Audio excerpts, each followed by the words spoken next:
Malgré les efforts du gouvernement camerounais et ses partenaires pour améliorer les conditions de vie des personnes handicapées, la marginalisation continue d'accentuer les violences faites aux femmes, aux possibilités d'interaction limitées. Au Cameroun, les personnes handicapées et particulièrement les femmes sont confrontées à l'accès limité à l'éducation, à l'emploi et aux infrastructures.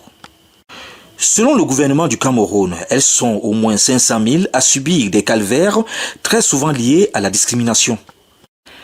C'est dans cette logique qu'une quinzaine de représentantes des associations des personnes handicapées a été appelée à participer à une rencontre ce 9 décembre 2024 au siège de ONU Femmes au Cameroun. Il faut noter que cette activité s'inscrivait dans le cadre de la campagne 16 jours d'activisme contre les violences faites aux filles et aux femmes. Marie-Pierre Aki Chopin, représentante résidente ONU Femmes au Cameroun, s'est exprimée en ces termes, je cite. Nous avons pensé qu'il est opportun d'avoir une activité phare que nous organisons avec les principaux concernés. Fin de citation. Vous savez que nous sommes en pleine période de campagne des 16 jours d'activisme contre les violences faites aux femmes et aux filles. Campagne qui a été décidée et lancée par le secrétaire des Nations Unies à l'époque, Ban Ki-moon, en 2008, qui avait jugé que le niveau de violence sur les femmes et les filles était tellement élevé qu'il fallait que le monde adopte cette campagne mondiale. Donc c'est une campagne mondiale qui se déroule dans tous les pays, à tous les niveaux, et qui implique tous les acteurs, pas seulement le système des Nations Unies, mais aussi le gouvernement et les organisations de la société civile. Et pendant ces campagnes de ces jours, il y a des dates clés de célébration. Par exemple, le 25 novembre, qui est la journée internationale contre les violences faites aux femmes. Nous avons célébré la semaine dernière la journée internationale pour les personnes vivant avec handicap. Nous célébrerons le 10 décembre la journée internationale pour les droits de l'homme. Donc voilà, toutes ces célébrations se font dans cette fourchette de dates. Nous avons donc pensé que c'était opportun, dans le cadre du groupe des Nations Unies qui travaille sur le handicap et l'inclusivité, d'avoir une activité phare que nous organisons avec les principaux concernés, c'est-à-dire les personnes vivant avec handicap en général, mais surtout les femmes, parce que les études nous montrent qu'en situation d'handicap, les femmes et les filles vivent plus des conditions de vulnérabilité et des situations de vulnérabilité et qu'elles ont des besoins qui sont non couverts.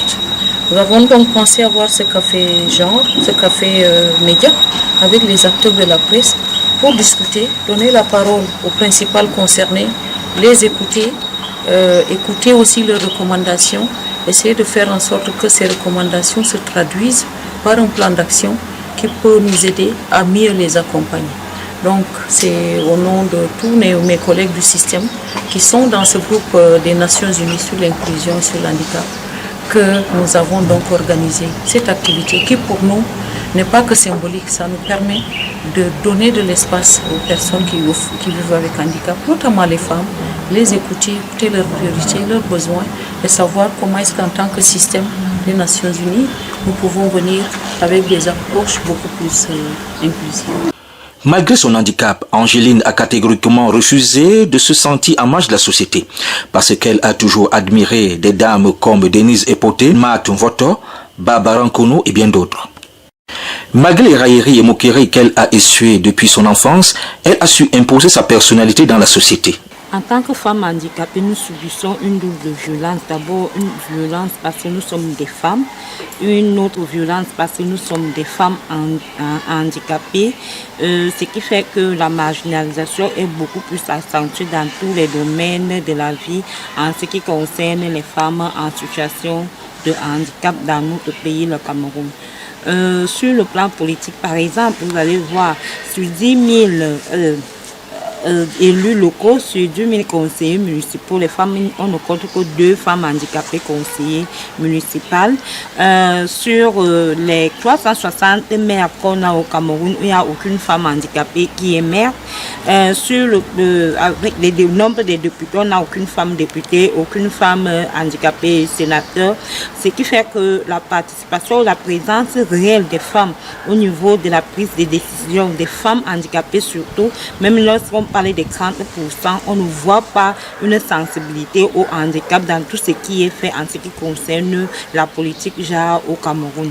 De cette concertation du groupe des Nations Unies sur le handicap et l'inclusivité ont découlé des recommandations, à savoir former davantage les femmes sur les connaissances de leurs droits, multiplier les partages d'expériences afin de mettre en garde les femmes handicapées, médiatiser les questions de violence basées sur le genre, renforcer l'accompagnement des mouvements de défense des droits des femmes handicapées, assouplir les critères des appels aux projets sur les droits des femmes et la lutte contre les violences faites aux femmes afin que les associations des femmes handicapées aient accès aux ressources.